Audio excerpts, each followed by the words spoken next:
Hello and welcome to another episode of Running with the Pack. I'm Paul Bishop, and with me today is Wolfpack Publishing head honcho Mike Bray. We're going to talk about the book industry in 2020 in the midst of the pandemic and the exciting things that are coming in 2021. Howdy, Mike. Hey, Paul. Good to We see haven't you. done this. Facebook just told me we haven't done this in 3 years. Wow, so we're starting up again. We've covered a lot of ground in 3 years, haven't we? We Seems certainly like have. 30 years. Yeah, I mean, since I've been with Wolfpack, we've just exploded all over the place. We've increased our authors exponentially, and the business that we're doing is, quite frankly, putting a lot of other publishers in the same boat as us to shame. We really have the tiger by the tail at the moment. In the 3 years since you joined us, we've published almost 1,000 books. Wow. Wow. We've averaged a little over 250 books a year. So tell me about the book business in 2020. How did the pandemic affect book sales or publishing in general? Interesting year, wasn't it? It was. Scary year. Print sales were up 8.2%. Digital sales, I've read, increased from 17 to 27%. I can tell you the Wolfpack's digital sales were up triple digits. We were up triple digits across the board on everything except for audio. Our audio was pretty flat, and I attribute that to commuters. Because everybody listens to audiobooks when they're commuting to work and back. Yeah, I believe so. I haven't documented it. I don't have anything to prove that, but that's sure the theory. The most interesting part of 2020 was the backlist books that carried the year. As opposed to new releases. Correct. Yeah.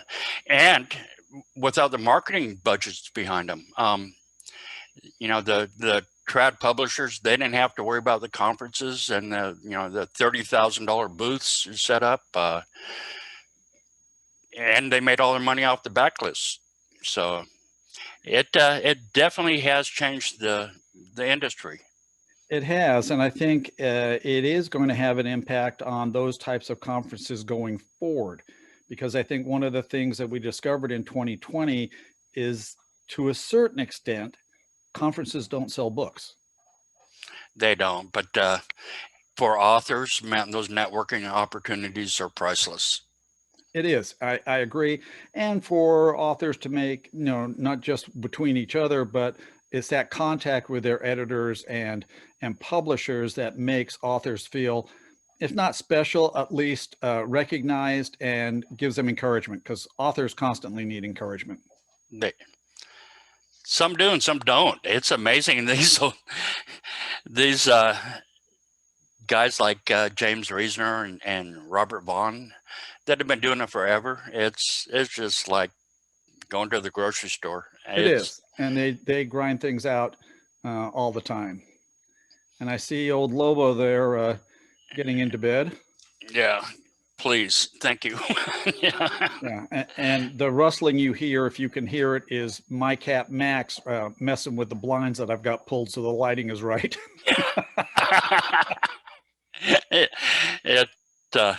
I never thought I'd be a cat person, and I'm still not. I sure got used to this one. I'm worried about next year. I'm worried about what the cat's going to do by itself. I know Max has gotten used to having my wife and I at home, and if we start going away again like we were in 2019, we were gone, every month for at least a week. And now he's so used to having us home all the time that I think he's going to freak out. Yeah. Oh, well. But back to 2020, it was a big year for Wolfpack.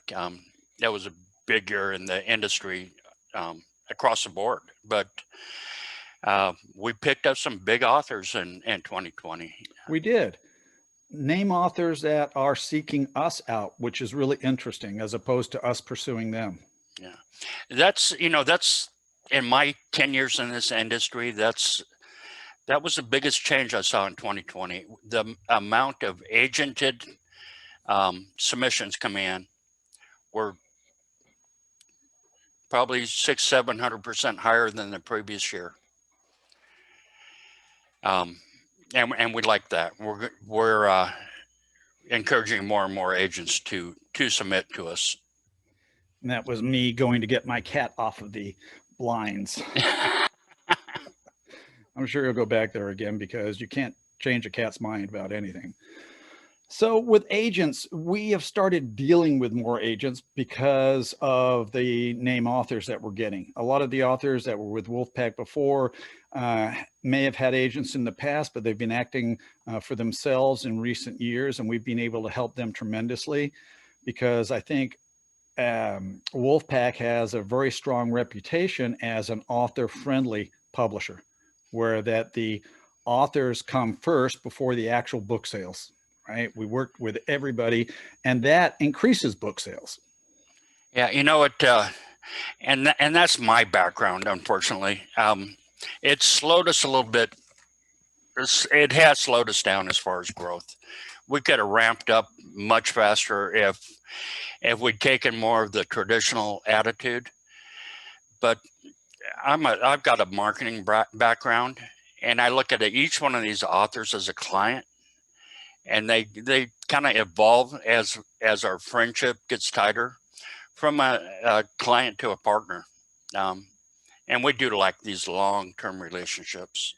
And I think the authors too appreciate that because it's unlike any situation that they've been in before. So they really are very loyal to Wolfpack and feel like they're participating in Wolfpack's success, which is fantastic. And they are. They are. You know, we're, and I've told you this over and over, but we're as much a marketing company as we are a publisher. And again, that's my background. I enjoy it. When you told me that the very first time 3+ years ago, when we were talking about working together, and you said, Paul, you have to understand, we're not a publishing company. And I went, okay, then what are you? And you went, we're a marketing company. And the little light bulb went on my head and basically exploded because I had been waiting for somebody to say those words to me all of my writing career. Because as you say, anybody can publish books, but you have to understand how to sell books. You know, if you go back 20 years, you go back pre-Amazon, there were 500,000 books, 500,000 books on the market at any one time. Today, there's 8 million books available on Amazon, and there's 14 million books that are digitized and ready to go on Ingram. Wow. It's a completely different world. And the trad publishers, they're scrambling. They don't know how to launch without the indie bookstores behind them. There will be far less books, new releases this in 2021 because of that, and because the traditional, the big five is consolidating. We saw a lot of growth, as you said, 8% growth in paperbacks sales in 2020, but we did see a huge growth in the ebook sales. And that's where a tremendous amount of the market grew. Oh yeah, we Wolfpack passed 1 billion pages read last year. That's a lot of pages that are turned. You know, that was my one attempt at writing a book. I always wondered if anybody ever read that damn thing. But now with Amazon's program, we know exactly how many pages they're reading on each book. And I mean, it's almost scary that Amazon keeps track of every page that's turned on every Kindle everywhere in the world. Okay, it's Big Brother in action. Yeah, it certainly helps us. And don't try to convince me that's 100% accurate. With Wolfpack, we made a lot of money off of Westerns. That was really our key demographic when Wolfpack started up, and has continued to be. It's very strong. But we've made the change now over to not just Westerns, but we've added in men's adventure and crime and other genres. We even have a cozy series, or a couple of cozy series now. How is that changing things for Wolfpack? Um, Income-wise, it's changed a lot, but yeah, Westerns are. I grew up reading Westerns. Well, yeah, we're the same age, so, and I've read thousands of them. And so that was, and then the friendship with Larry Martin, and who was actually the founder of Wolfpack, And a Western writer. and a Western writer, and and that's where all his contacts were. Larry's a strange creature. He was not in it for the money. He wanted to help out his old friends, friends that he's been going to conferences with for 30 years. He had some success and he wanted to share it. And that really is the basis of Wolfpack. We are sharing our success with our readers and with our writers. Yeah, that our authors are darn sure our biggest fans. With going forward now into 2021, you are concerned about the market, not concerned about the market? Is it going to come back? How is this going to play out? I'm not concerned about it. Historically, books have done well during recessions and depressions, and I'm more pessimistic about the economy than probably anybody you know. And it's partially because we're in Las Vegas, or because I'm in Las Vegas. We've got the highest unemployment rate in the entire nation here in Las Vegas. And due to the pandemic. Yeah. The World's Resort is opening a new casino here in Las Vegas this summer. They're big out. 6,000 jobs. They've had 90,000 applications for 6,000 jobs. Oh my goodness. Yeah. So that does give the economy a different perspective if you're looking at it specifically from the Las Vegas point of view. Yeah. But I've gone back in through every depression, every recession since the Great Depression, and historically books do well. Number one, they're primarily purchased by higher income earners who won't be affected during this pandemic, or haven't been so far, unless they're losing loved ones. But and then the digital deal, we've got a leg up on advertising because of experience and because of scale. We can afford tools and employees, and yes, that a lot of our smaller competitors can't. And as far as our business practices, we work virtually almost all the time. I mean, we don't need to get together or to have a work environment other than virtually in order to make the company tick over. And that's been a big help. That's been a huge help. And it was a big leg up last spring at the beginning of the lockdowns. We're a home-based company. I work out of my home. You work out of your home. Yeah. We've got employees and from Atlanta, Nashville, California. We're India, Philippines. But we never missed a beat.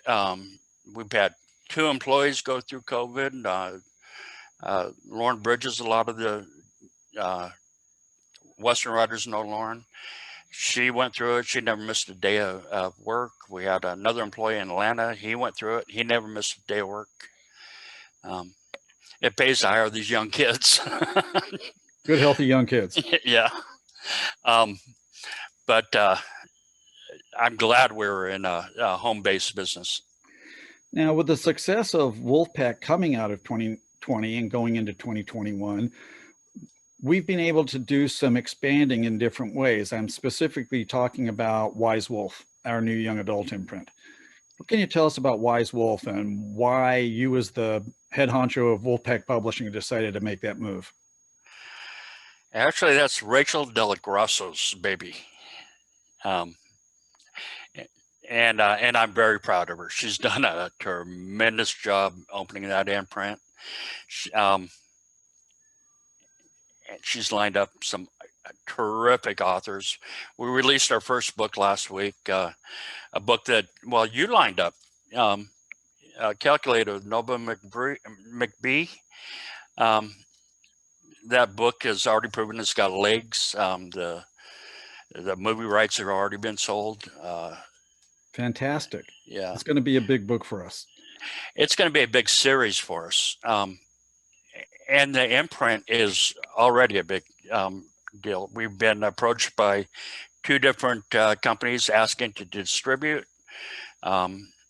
We've got Hollywood asking permission to look at everything that's coming out as it comes out or before it comes out. Wow.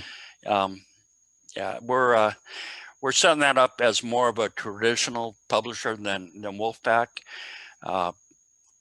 I get a kick out of bringing forgotten assets back to life. I just think it's fun. It's about the imprint Wise Wolf and some of the other things that Wolfpack is doing in the audio field and other arenas. Yeah, we with Wise Wolf, that's been pretty exciting. It's our 3rd imprint. Again, Rachel has done a tremendous job with it. We're pretty proud of the authors and books that are coming up with that imprint. There seems to be an incredibly lucky period that we hit when there were some books on the market that had potential bestsellers written all over them. They were just such good books, and Rachel and Lauren have been able to go through, and I know that they keep getting more and more excited with the authors that they're bringing on. They are. And, I've had Rachel reading Westerns for 7 or 8 years now. and I know that she loves the genre that she loves. And so anyway, it's a good fit. And, God bless her for hanging in there with me all this time. And it's made room for Jake Bray and myself and several others that are expanding our roles now with Wolfpack as we've gained experience. And that's going to be a tremendous amount of, I think, flexibility for everybody involved. Yeah, we have grown a boatload. It started out with 2 old men from Bakersfield. And here we are. And here Let's we are. Let's talk audio and foreign editions. We've been in audio since day one. Getting more and more aggressive every year with it. We've been on our bigger books. We'll go ahead and sell the rights on those to companies that are big enough that we feel that they can do a better job marketing than we can. There's only 2 or 3 companies like that. Normally, we're better off producing them in-house, tying them to our print and digital books, and then selling those audio books off the bestsellers list. But there's a handful of companies that do have some targeted mailing lists and internet assets that are superior to what we can do on Amazon. And with the foreign rights, we've done our first German translations. We have. We've got. We actually have a German division that's starting to ramp up. We've got Manuela Schneider in Germany that's kind of ramrodding that for us. We've translated 5 or 6 books so far. We've got the first one on the market, and we're learning that the advertising is a little different. It's hard to identify keywords in a foreign language, but I'm getting better. Well, when you say that, this is really interesting to me because we've learned a tremendous amount with Wise Wolf, because the We YA have. market is so completely different to the market that we're used to working in. We are. So We we've are. been challenged and Yeah. learning so much new stuff. Absolutely. We've changed our launch strategy because of that. We've had to adapt to more of a traditional launch on that imprint. Even pricing is different Pricing, because of the market. Pre-orders. We 90% of our sales are digital, and so our strategy was all targeting that digital market. And the paperbacks and ebooks that was found money. But yeah, it's changed with the YA imprint. We're doing traditional launches. 6 months on pre-order.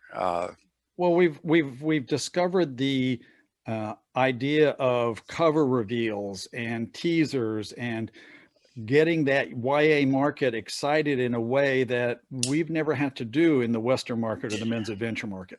That's kind of a solid market. This is a different approach.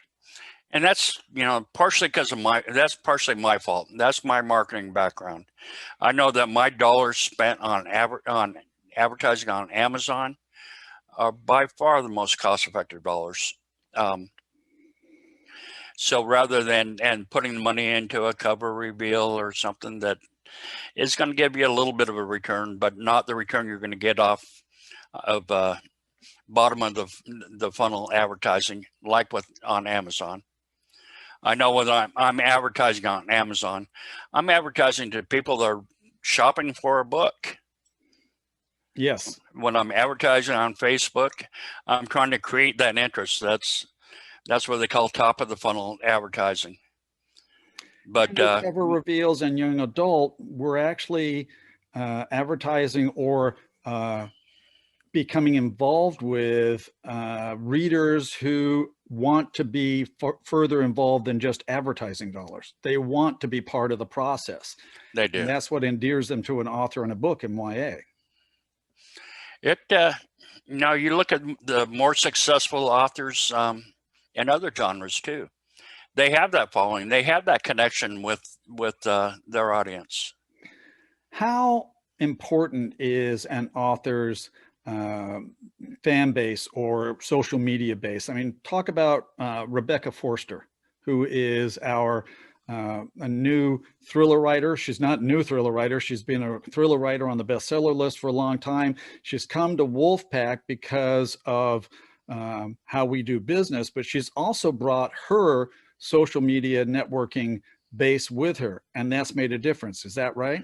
It has, and it's publishers will tell you that the author's platform doesn't matter on genre fiction, but it does on nonfiction. Well, that's complete bullshit. The author's platform, regardless of genre, is important. Before I open the first page of a book, I look at the author's platform. Do they have a following on Facebook? We market heavy to baby boomers because I understand baby boomers for some reason, but we market very heavy to baby boomers. We know where they're hanging out. I don't have that ability with YA. I don't know where 22-year-olds are hanging out. It's interesting when you say know where they're hanging out. You have been a staunch supporter, both financially and as a close friend of the Six Gun Justice podcast. And we've been able to take Wolfpack and know exactly where to go to find that niche audience. And with your help, the podcast has exploded downloads wise. You guys have done a great job with that podcast. Well, thank you. Congratulations. And, part of that is down to Wolfpack and the support that we've got from you. And it's a synergy that's built up between the two.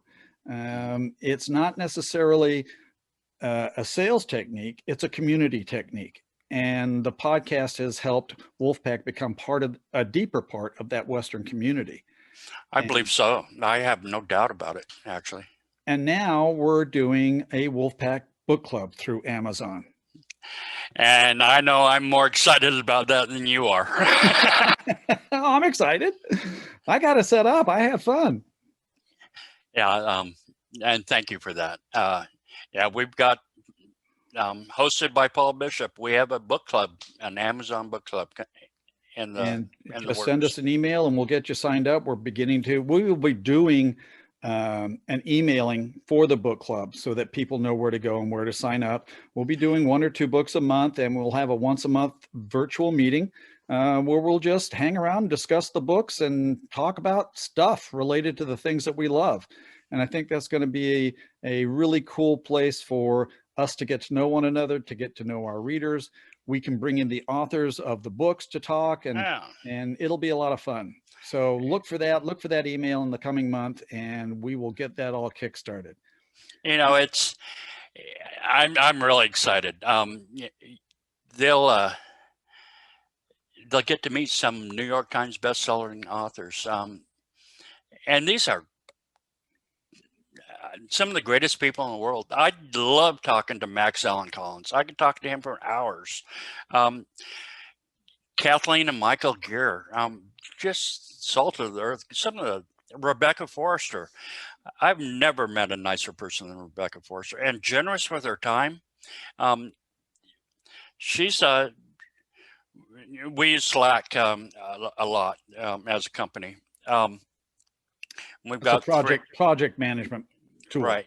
And we've got our authors in their own Slack channel.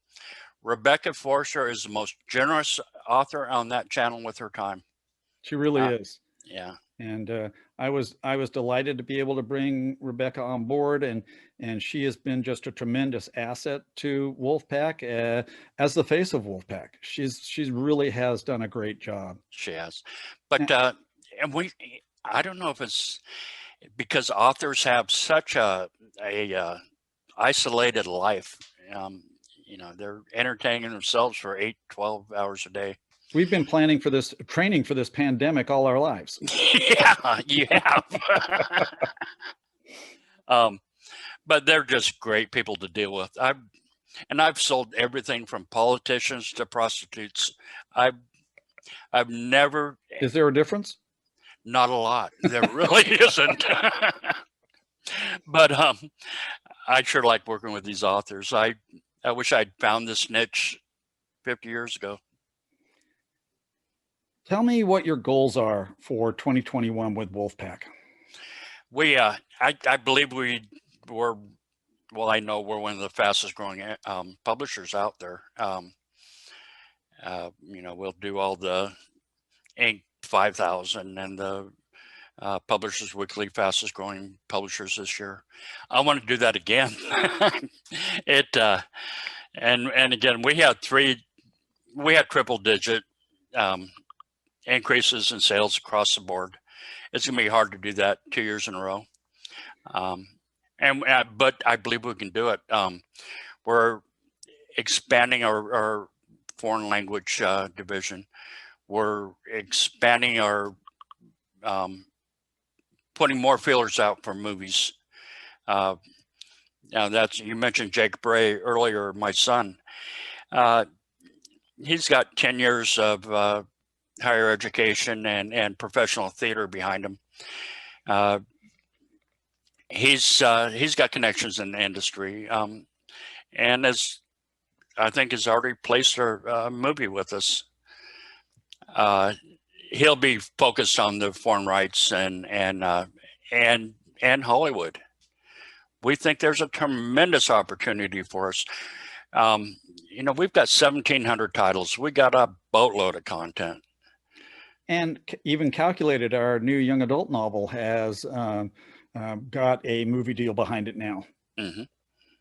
And that's going to be a tremendous amount of fun. With what you were saying about, Publishers Weekly has taken notice. We've had, articles in there about being the fastest growing publisher of our type. We've been recognized by True West Magazine and their Best of the West category. We've been recognized by the Western Writers of America. We seem to be ticking all of those boxes, not by going after them, but by just doing the work. And that's it. I'll tell you something about Larry Martin and Mike Bray.